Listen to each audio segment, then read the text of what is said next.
And we're live. Welcome, everybody. We are at Back to School Bash 2025, and I've got the illustrious band department with me. We have Coach Torres. Thank you for joining. Thank you. And we have Lily, as well as Coach Rodriguez. Hello. Hi, welcome, y'all. How's it going so far? Any thoughts so far on today? We've got a 20-foot giant walk-through bear. We've had some beats today, courtesy of the band, drumline. Yeah. Coach right. Torres, what are your thoughts? How long have you been at Somerset? This will be my first year at Somerset. I'm very excited. A lot of different elements in terms of being in a different program. Coming from a different charter school where I taught a lot of different subjects. Still a great school, but I'm excited to start my musical journey here. So excellent. And Coach Rodriguez, any thoughts on this? This is your second year, is that correct? So I've been here since March, so this will be my first full year. Okay. And how do you see this year shaping up band-wise? Anything that you're particularly excited about? I know that you've got some new storage, some new shelving and organization for the instruments. What else is on your mind as far as moving forward this year?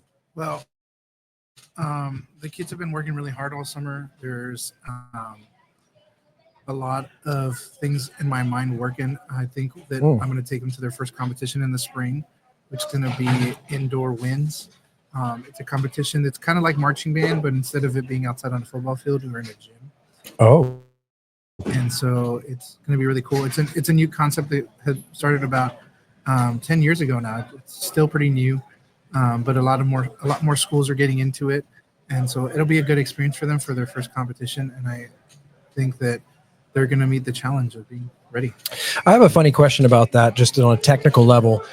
Being outside on a football field, because I'm also a musician as well and a studio person, producer, is there any different considerations between what pieces you might choose in an indoor competition versus an outdoor competition?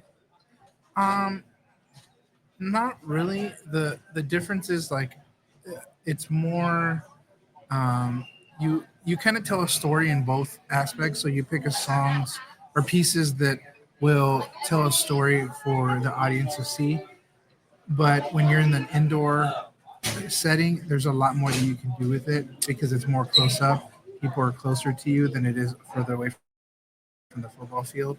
Okay. So you can get really in there and like tell a better story, I hope. And you can do a lot more with instrumentation.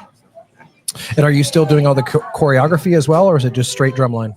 Well, so it's going to be winds and drumline. Oh, so okay. There's like there'll be the wind players, there'll be the drum line, and we're just basically telling a story with instruments. And this will have a lot more choreography, not just marching, but body movement, like dancing. Oh, okay. Okay, wonderful. And then finally, to introduce you, Lily, it's nice to meet you. Nice to meet you too. By the way, this is my first unaccompanied podcast, so I'm just excited to have you guys. I feel very comfortable because we're musicians, and that makes me feel very happy. Lily, you told me just a minute ago, but tell me how long you've been at Somerset and what do you play? I've been at Somerset since 2019. As of this year, I played the bari sax, but since my freshman year, I've been playing the alto sax. Alto sax, okay. And tell me some of the things that you're involved in. Is it mostly orchestral, or have you had any experience doing jazz or modern band? No, I hope to one day, but as of this year and last year, it's been marching band. Okay. We've had a couple of concert pieces, but it's nothing specific. And have you had any experience doing or playing at the football games here at Somerset? Yes, I've had a lot of experience. So I'm really looking forward to that. Obviously, or maybe not obviously, we borrowed all this gear. We relocated it from the football arena and their broadcast booth here. And every time I see the football stadium, being a sports fan, I get really excited. And hopefully I'll be able to help call the games as well. Tell me a little bit about the environment and the excitement of the football games. Yes. I mean, is it pretty packed? Is it pretty wild? What happens? I'd say it really just depends what sort of game it is. I know homecoming is probably the most packed game that you can ever experience. The spirit is awesome, though. I love it so much. It's so chaotic, but I really think that's what brings it all together. Well, football's a bit of organized chaos, I think. So how appropriate. Right. Yeah. Coach Torres, tell me a little bit. I know that you guys work together in tandem on the band program. Is there any sort of words that you could give in terms of your specialty and how you guys complement each other? Well, for me, I'm a more inclined in brass, more of a brass tech myself. Um, been playing brass for the past couple years in terms of professionally. I play. Me and Coach Rodriguez actually are part of a community band outside of work. We play in the San Antonio Community Wind Ensemble. Oh wow. And we play. I guess you could say it's more professional Mhm. type of playing, but we do that. Um, all throughout my undergrad, I've studied obviously how to teach brass instruments, woodwind instruments, et cetera, et cetera. And so, but my specialty is more in brass, and I'm excited to work along with Coach Rodriguez in terms of his musical ability, in terms of teaching woodwind instruments and stuff like that, just to kind of get my more in my plate. Excellent.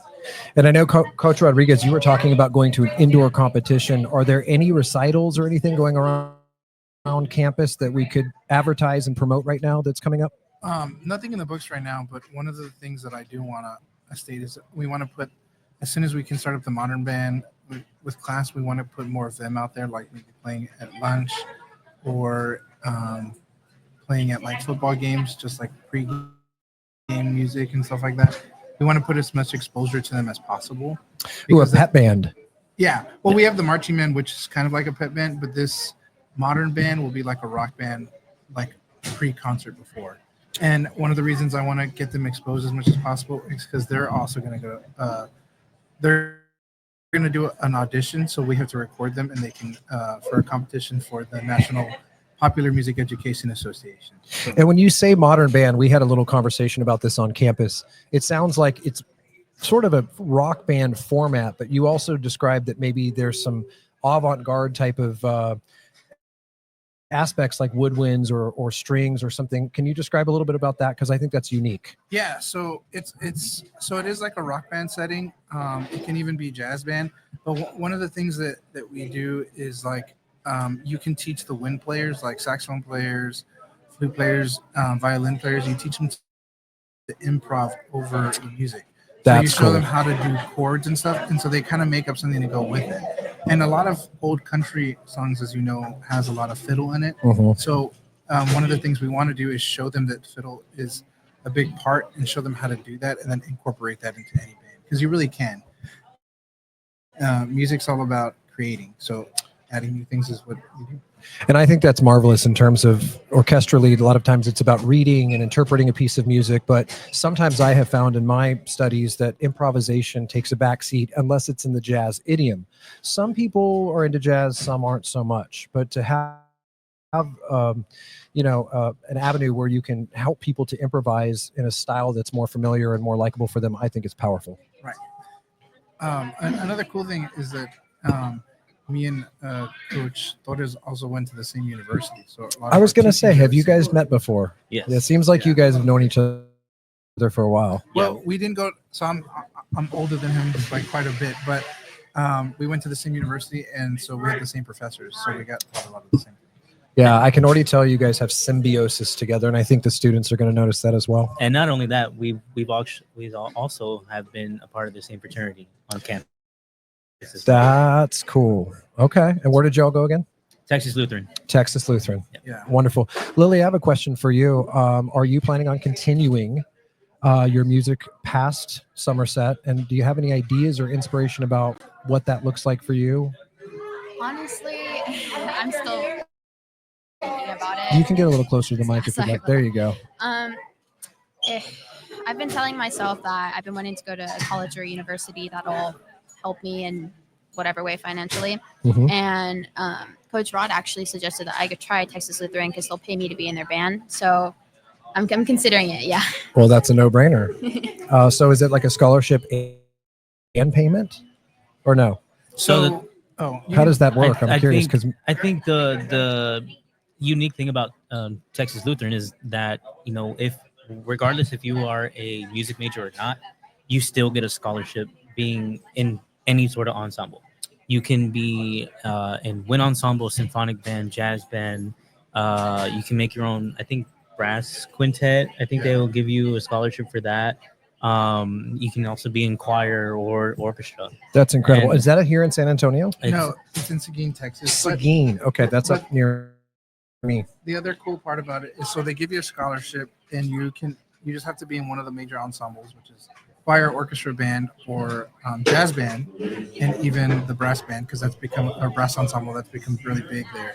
But not only do you get that, but you also get to take lessons with a professor if you are Oh, a wow. scholarship student. So you get to get better at the same time. Amazing. Yeah. Okay. And I guess one of the last questions I have in terms of just talking about the program that Corey and I and the school is going to be developing, I'm really excited about it. I'm excited about seeing how we can work together. Lily, maybe this is news to you, but we're working on not only expanding the broadcast and media department in terms of calling the football games and even having like a mini ESPN presentation of our sports programs, but we're also working on funding of a full-on commercial recording studio right here on campus. I wanted to just see if any three of you, maybe we could take it in order or not, have ideas about particularly maybe the modern band. How do you see where the band program and the recording program could be congruent with one another and help each other grow? So I like how they all looked at me. Yeah, So you're up. so I feel like well, one of the ways it can help the band program is like for Lily, a lot of the things that, because there's a lot of schools that offer scholarships depending, especially the smaller schools, but you can send in recordings, and so usually kids record with their cell phones and stuff. Oh So wow, it'd be I really didn't even cool think to- about that. It'd be really cool to have an actual professional recording for them to send off to these universities. The other thing is like the modern band, when they have to sign up for their competition, like they have to send a recording too. So it'd be really cool to have a professional recording. Also, in the modern band, these kids will learn how to write their own music. They'll have their own bands, and so what this is a really like big thing for these kids because they're in charge of their bands. They're in charge of being able to promote themselves, and they'll also teach them how to write their own music. So they're gonna want to record their demos of their new songs or covers that they're doing and put it out there. Yes, So that's awesome. Lily, maybe one of our last questions, unless Coach Torres has something he wants to offer. Have you done any of your own songwriting at this point? No. Do we have a mean, Barry Sachs solo album? I I mean, Kenny G did it, maybe soprano, but nonetheless, Yeah. he was big. I saw him live. I loved it. Anyway, any songwriting for you? no. I mean, I just got the berry, but I'd be open to it. I really like messing around on the berry. It's almost kind of like the bass guitar in a band a little bit. Yeah, I love it. It's so deep and it's just so funky. It kind of matches my personality this year. Now we're talking. I can tell you're into this now. That's cool. it's kind of like walking the bass, but walking the berry. Walking Yeah. the berry. All right. Very. Any other burning thoughts, things that you guys want to get out in terms of your program, things that you're looking to grow? Obviously, we've got our first day of school on Monday, and I think everybody's preparing for that. I'm excited. Are you excited, Lily? Yes, I'm so excited. Okay. Well, that's awesome. One of the Excited. things that I want people to know is like we're a new team. They've had band directors before, and I think a lot of people are shied away from joining band because of that. Mm. And I just want to let everybody know like we're a new team, and they should give us a shot. We're ready to build the program. And I think immediately we can work together on that as well with the broadcasting because it's going to be reaching hopefully school wide. Yeah. And you know, I've got your back. I'm going to be promoting it like crazy because I'll tell you, I got to have 4 periods of band somehow when I was in high school and in junior high. I don't know how I pulled that off, but I think it probably saved my life in terms of being able to express myself in a way that was unique and important to me. And the things that it taught me moving forward is just innumerable. Yeah, So I it's think, very important. I think to go off of that, I mean, to speak for all 4 of us up here, I mean, if I were to give any advice to anybody, any of our students out there that are looking for a place to kind of have creative freedom, I mean, join the fine arts program, regardless if it's music, if it's band, orchestra, choir, drumline, all the way to theater and to act, sketching and drawing. I think fine arts programs, in my opinion, I feel like fine arts programs are kind of dying in the school system a little bit, depending on where you go. But yeah, like Coach Rodriguez said, we're here, we're ready, we're inspired by the kids that we've worked with already. Obviously, Lily included. I mean, these kids have heart. These kids have, they have that passion. They want to be able to do great things, and we can tell that they have a hunger for it. We just think that they weren't given the opportunity to have a proper guidance in a way. And so I know for me, this is my passion. This is what I love doing. Ever since I stepped on that field with them a couple weeks ago, I mean, I'm here for it. So Yes. Awesome. Any other thoughts? Just looking to expand. What a beautiful first podcast. Thank you guys for being my guests. Yeah. And as I've said a million times, I'm excited about working with you in conjunction with the recording program. Put the word out. I think everybody needs to know this is a real thing that's happening, and I think it's just gonna open up a whole new world for this campus in terms of expression, learning things on a level that's so, like you said, heartfelt and so potentially not just cerebral learning, but it makes very complex concepts fun and expressive, and I'm looking forward to it. So I appreciate you guys for joining me. Yeah. Thank you for having us. And happy Bash. Happy Bash. All right. Thank you. Thank you. Is anybody else's ear sweaty? No, just my hands.